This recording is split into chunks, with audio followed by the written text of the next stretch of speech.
মঞ্জুলা এদিকে না, ওটা আরো যেতে হবে।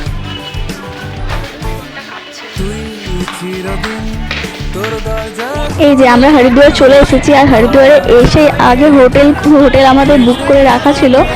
এসেই রুমেতে ব্যাগটা রেখেই বেরিয়ে পড়েছি। কোথায় যাচ্ছি? গঙ্গা স্নান করতে। আমাদের রুমের পাশেই গঙ্গা, আর গঙ্গাকে দেখে আর তো কেউ ধরে রাখতে পারলো না ওদের ইচ্ছেটা, যার জন্য সবাই মিলে তাড়াহুড়ো করে বেরিয়ে পড়লাম। আর এই যে সামনে যে মানুষটাকে দেখতে পাচ্ছ, এত খুশি, একে এখানেই মনে হচ্ছে এত খুশি, ওর ভেতরটা পুরো ফেটে যাচ্ছে।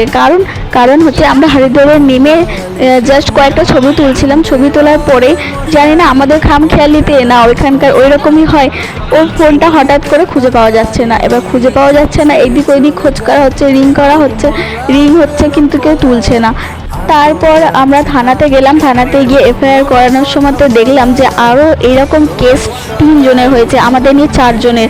মানে এইরকম স্টেশনেতেই তাদের চুরি গেছে।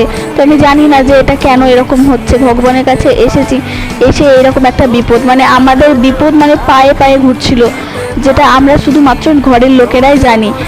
তো যাই হোক, সেই সব কথা এখন বাদ দেওয়া যাক। ঘুরতে এসেছি, মন খারাপ করে থাকলে তো চলবে না। মানে ফোনটা ওর হারিয়েছে, সবারই মনটা খারাপ, কিন্তু ও সবাইকে উৎসাহ দিচ্ছে যে যাক আমরা ঘুরতে এসেছি, ঘোরার মধ্যে মজা করি, ওই সব নিয়ে আর ভেবে লাভ নেই। তো যাই হোক, সেই সব তো উপর থেকে আমরা বাদ দিতে পারি, ভেতর থেকে তো আমাদের নিজেরাই জানি যে আমাদের কতটা জিনিস ক্ষতি হলো। তো এই যে হাঁটতে হাঁটতে আমরা একদম গঙ্গার কাছে চলে এসেছি। এখানে আগে প্রণাম করে তারপরে গঙ্গা স্নান করব।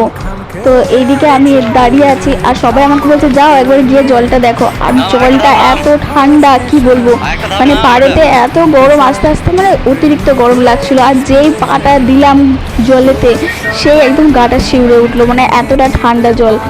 তো আমার কাছে ক্লিপ শুধু ওই পর্যন্তই ছিল, গঙ্গা স্নান করে এখনো ক্লিপ নেওয়া হয়নি, কারণ সবাই স্নান করছিল, সবাই ব্যস্ত ছিল। আর এইদিকে রুমে এসে খেয়ে নেবো, খাওয়ার পরে একেবারে বেরিয়ে পড়বো ঘুরতে, সন্ধ্যা আরতি দেখবো, সব করবো, সবটা তোমাদের সাথে দেখাবো। তো চলো পরের পার্টে দেখাচ্ছি আবার কি করলাম না করলাম।